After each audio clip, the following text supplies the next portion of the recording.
সম্মানিত দর্শক, সবাইকে এই সকালবেলার ঝলমল রোদের শুভেচ্ছা। আশা করছি সকলে ভালো আছেন। আমিও মহান সৃষ্টিকর্তার অশেষ কৃপায় ভালো আছি। তো কথা কম, আজকে চলে আসলাম একটা খেতে। আপনারা হয়তো দেখে বুঝতেছেন, সুন্দর একটা চমৎকার খেতে আমরা আজকে আসছি। সেটা হচ্ছে টমেটো চাষ। এবং টমেটো চাষের এখানে অনেক নতুন নতুন টেকনিক কৌশল আছে, সেটা আজকে আমরা এই ভিডিওর মাধ্যমে তুলে ধরবো। আশা করছি এই ভিডিওটা দেখলে অনেকেরই একটা টমেটো চাষের একটা ধারণা লাভ করবেন আপনারা। তো আমরা আজকে দেখাবো, এখানে আমাদের চাষি ভাই উনি নিজে আজকে এখানে আছে। ওনার সাথে কথা বলবো, ওনার সাথে কথা বলে কিছু জানার চেষ্টা করব এবং কিভাবে এই আবাদটা করতে হয় শুরু থেকে শেষ পর্যন্ত ওনার মুখ থেকে জানার জন্য চেষ্টা করব। তার আগে দেখাই, আমি চলুন একটু আমরা দেখি আসলে এই যে বর্তমান যে টমেটো চাষ হচ্ছে এবং টমেটো গুলোর কি অবস্থা আমরা একটু দেখে নেই। তো আমরা একটু কাছ থেকে দেখি। দেখুন, এই যে টমেটো গাছগুলো অত্যন্ত চমৎকার হয়েছে। সুন্দর স্বাস্থ্যবান সুস্বাস্থ্যবান টমেটো গাছ এবং ফুল ধরেছে, জ্বালা ফেলছে। তো চাষি আশা করতেছে এখানে একটা বাম্পার ফলন হবে। যাই হোক, এটা মোটামুটি এটা লাগানোর প্রায় 3 মাস চলছে। এই উনি মোটামুটি 6 শতাংশ জমিতে এটা লাগাইছেন এবং উনি আশা করতেছে 6 শতাংশ জমিতে উনি একটা ভালো মতন একটা অর্থনৈতিক বেনিফিট করবেন এবং সেই লক্ষ্যে উনি আজকে কাজ করতেছেন। আর এত সুন্দর টমেটো গাছের মূল ভিত্তিটাই হচ্ছে উনি ওনার বাড়িতে একটা ছোট মোটো গবাদি পশুর খামার রয়েছে এবং উনি প্রচুর পরিমাণে জমিতে এই জৈব সার ব্যবহার করেন। বেশি বেশি জৈব সার দেন, যার কারণে ওনার দেখেন যে গাছগুলো এত সুন্দর হয়েছে, এত স্বাস্থ্যবান গাছ। এর মূলেই কিন্তু হচ্ছে গোবর, গবাদি পশুর সার বা জৈব সার। জৈব সার ছাড়া আসলে জমিকে এত উর্বর করা সম্ভব নয়। যতই আপনারা রাসায়নিক সার দেন না কেন, এটার মেয়াদ একটা সার্টেন টাইম থাকে, তারপরে কিন্তু আবার ফসল দেখবেন যে লালচে হয়ে যায়, দুর্বল হয়ে যায়। কিন্তু জৈব সারটা এমন একটা সার, এটা দিলে পরে দুর্বল হতে পারবে না। এবং এই যে গাছের চেহারা দেখে আপনারা বুঝতে পারবেন যে আসলে জৈব সারের যে কি কেরামতি, জৈব সারের যে কি লাভ, জৈব সারের যে কি গুণাগুণ, এটা গাছের চেহারা দেখেই বোঝা যায়। কারণ কত সুন্দর, একবারে হুষ্টপুষ্ট গাছ এবং এই গাছে ফলও প্রচুর হবে। আপনারা দেখে বুঝতেছেন যেভাবে ফুল ধরেছে এবং ফল আসা শুরু করছে। অল্প দিনের মধ্যে আশা করছি ওই দিন 15 থেকে 20 দিনের মাথায় আপনাদেরকে আমি মানে ফল দেখাতে পারবো বলে আশা করতেছি।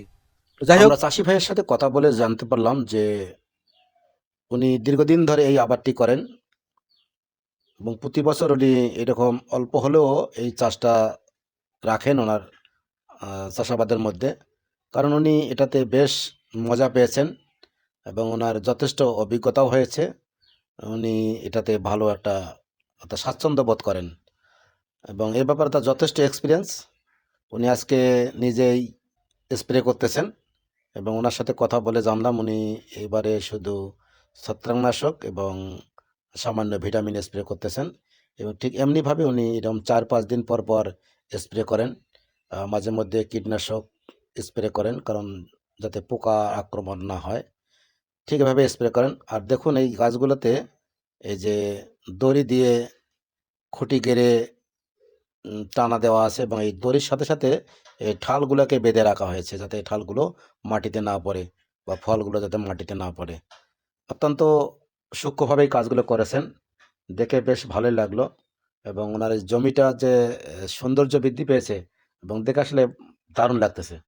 বেশ চমৎকার একটা ক্ষেত এবং গাছগুলোতে প্রচুর পরিমাণের ফুল আসছে এবং কিছু কিছু গাছে ফলও ধরেছে এবং এটা জাত নাকি জলপাই জাত, এটা জলপাইয়ের মতো হবে আর কি। তো উনি আশা করতেছেন যে এখানে একটা ব্যাপক উনি লাভ করবেন। তো যাই হোক, এটা অনেকটাই নির্ভর করে ওয়েদারের উপরে, কারণ যেহেতু শীতকালীন এটা ফসল এবং মাঝে মধ্যে আহ, অনেক বেশি কুয়াশা শৈত্যপ্রবাহের কারণে যখন দীর্ঘ সময় রোদ না পায় তখন গাছগুলো আসলে একটু সমস্যার সৃষ্টি হয়। তো আশা করা যায় যদি ওয়েদার ভালো থাকে উনি এখান থেকে একটা মোটামুটি ভালো ফলন পাবেন। এই যে দেখুন গাছগুলোতে খুব সুন্দর সুন্দর ফুল ধরেছে, ফলও আসছে কিছু কিছু জায়গায়। হ্যাঁ, তো চমৎকার একটা ক্ষেত এবং ওনার দৃষ্টিতে অর্থনৈতিকভাবে লাভবান হওয়ার মতো ফসল। এই হচ্ছে মোটামুটি আপডেট এবং ফসল হারভেস্ট হলে আমরা আবার ওনার কাছে আসব।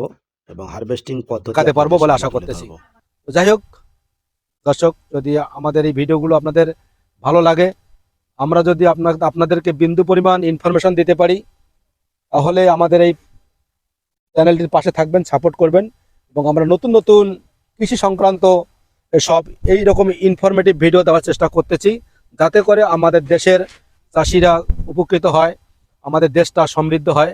আমরা সেই লক্ষ্যেই কাজ করতেছি। তো আপনারা ভালো লাগলে অবশ্যই আমাদের সাপোর্ট করবেন। ধন্যবাদ সবাইকে, ভালো থাকবেন। দেখা হবে পরবর্তীতে আরও এরকম নতুন নতুন ভিডিও নিয়ে। এই পর্যন্ত ভালো থাকেন, ধন্যবাদ সবাইকে।